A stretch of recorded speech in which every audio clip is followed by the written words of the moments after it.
Oh, this is really crazy. Right now, there are still some companies that are struggling to recover after that worldwide tech outage that happened last week. A faulty software update by cybersecurity firm Crowdstrike caused their system to fail and threw many global systems into chaos. You were just seeing the airport for one example. I know, and when something like this happens, it's easy to form some distrust in technology. And Dr. Jess Ghilani from the University of Pittsburgh, Greensburg is here to share some ways to have a more balanced relationship with the tech around us.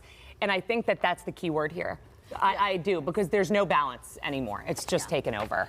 Yes, and that lack of balance is really to the benefit of how these apps that we use every day that are household names are built. They're constructed to kind of keep us on as long as possible, looking for the information we want to see. And that, I think, is why it feels like we're just scrolling and scrolling sometimes. Well, I think what we saw last week, too, was this big vulnerability. Like, all it takes is that one thing, and then things can get thrown out around the world. So it does, as you mentioned, create that distrust in the whole system.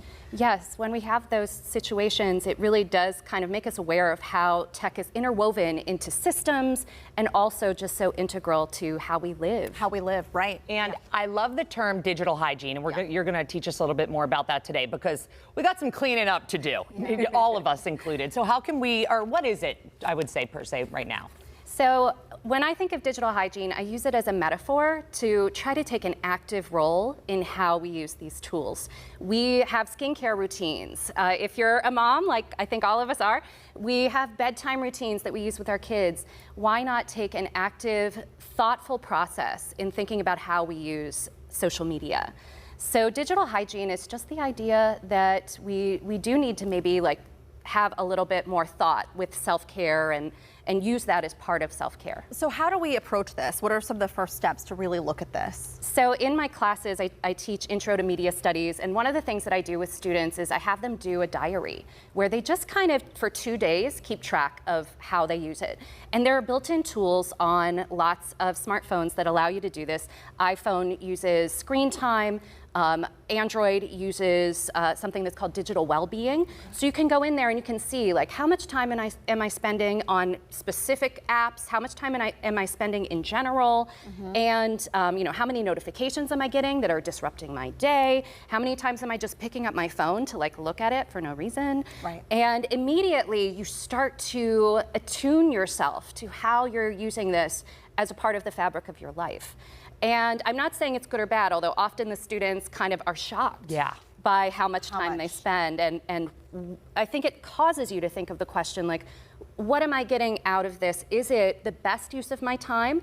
Am I feeling well as I'm doing it? Or is it eroding my sense of well-being? Right. Absolutely. And we've talked a lot about on this show doom scrolling, because if there's anything Heather and I like to do, it's send each other memes and TikToks way past our bedtime. That's true. And things that'll just make us giggle, and because we both know we're doing it, and we both know the world's heavy.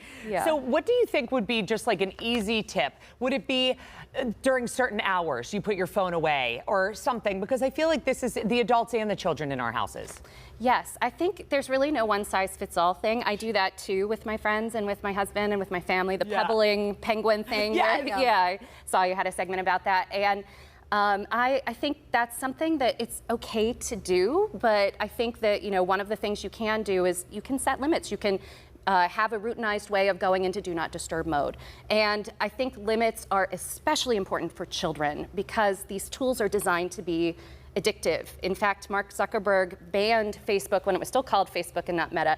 He banned the workers from using the term user to describe the people that use the platform because he knew that the connotation with addiction was too strong, too on the nose. Oh, user, right. But it is, I mean, we've seen this too, like even with dating apps, that it's all like kind of set up to be a game almost, to keep you in, to keep you engaged. Is there, and I don't know that I've ever heard this, but is there like a rule of thumb, a number of hours or minutes that is acceptable, that would be okay to spend on our phones, our devices, social media? I think I'm really reluctant to give a one-size-fits-all because some of us use it for work. Some of us need to be attuned to the culture and the zeitgeist. You're always talking about hot topics on the show, so I understand that for some of us it's a part of our job.